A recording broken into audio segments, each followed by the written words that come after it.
Hi everyone. Now we're going to look at the questions of IPM 2023 global section, and these are your sentence correction questions. Let's read the instructions. In each of the following sentences, the incorrect part of the sentence is underlined. Choose an alternative from the four given options so that the sentence is rendered correct.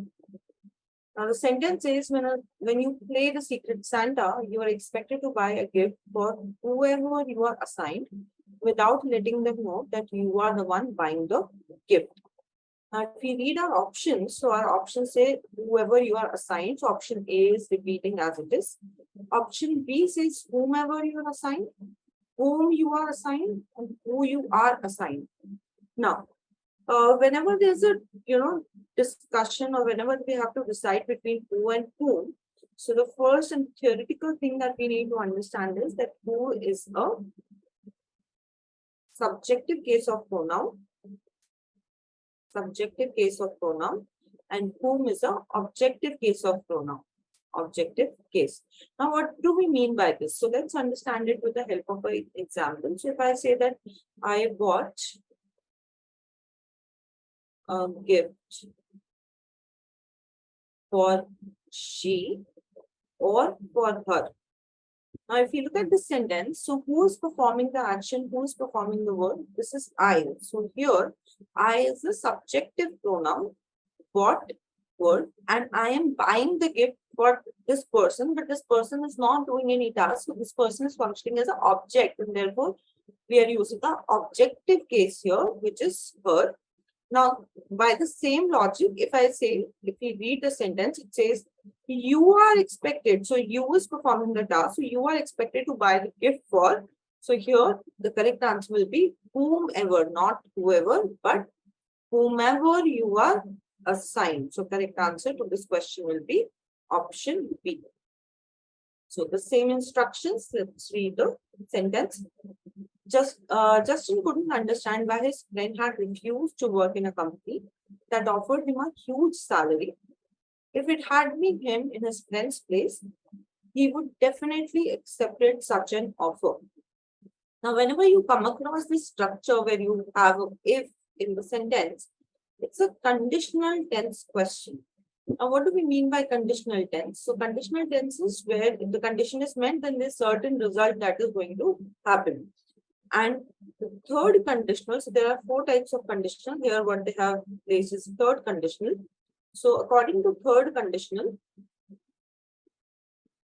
whenever the condition is stated in had or had been, like you can see in the sentence. So, if it had been, the result is always in would have. Result is in would have. So, if I look at this one, so option A has, so the sentence is would, and then I need to have with it. So would have. Option D is out. Now I have to decide between A, B, among A, B, and C. Now, whenever we are using has, have, or had, whenever we get these auxiliary verbs, we use the V3 form of the main verb. Let's understand it with the example. So, for example, V1 is a present form. So, she writes a letter. So, write present. Past, she wrote a letter. But if I say she has, or they have, or she had, so then we need a V3 form, which is she has written a letter, they have written a letter, they had written a letter, she had written a letter. So, similarly, with now that we know that we need to have due to conditional tense, third condition, with have we need to use third form of word for accept, which will be accepted. So by this logic, we can eliminate option C because it is saying accept. So this is out. Now we have two options. Would have definitely accepted such an offer, option A. Would have definitely have accepted such an offer. Now this is odd because we don't need two auxiliaries here. So correct answer to this question will be option A. Listening to the recording of cricket commentary from the past can be great fun, especially the last few overs when the best players are gone and the tail enders try their best to run between the wickets without getting run out. This is what sorry, this is when you realize that nothing much has changed. Hasn't it? Now, these are called tag questions. You can see that all options, they end with question mark. So this is a tag question type. Now, in tag questions, there are two things that we need to take care of. Number one, I always need to use the same auxiliary word in my statement as well as in my question. So, for example, if I'm using is in the statement, then I'm supposed to use is in the question also. For example, in option A, we have is and we have is. Forget about the negative or not right now. What the first requirement is that it has to be the same auxiliary verb. So we can park this one. Has and has, let's park it. Has and would, out. Has and hasn't, let's park it. So by this method, we can eliminate one option. Now, the second thing that we need to bear in mind is, if my statement is positive, then my question has to be with the same auxiliary. There has to be a not in the question. Let's understand it with an example. So if I say that she is late, so this statement is positive. Positive in the sense that we are not using not with the auxiliary. So here in the question, now I need to make it, isn't she? So that is that my question needs to contain not. On the other hand, if I reverse it and I say, she is not late. Now, if I put not with the statement part, she is not late. So if this is negative, my question has to be positive with the same auxiliary. Is she? So now if we look at it, so the statement is nothing much has changed. So not option C we have eliminated. Nothing much is changed. Nothing much has changed. So C is out. Nothing much has changed. Hasn't it? We already have a not here. So we don't need another not. So option D is also out. Correct answer to this question will be nothing much has changed. Hasn't. Correct option will be option B. The setting of a story. Now, this is commonly confusables that they are testing in a grammar question type. Effect and affect. If you look at your options, affect, affects, affects, and effects. Now, effect is a noun, while affect is a word. The setting of the story. So setting of the story, I need a word here. So we cannot take effect. So option D is out.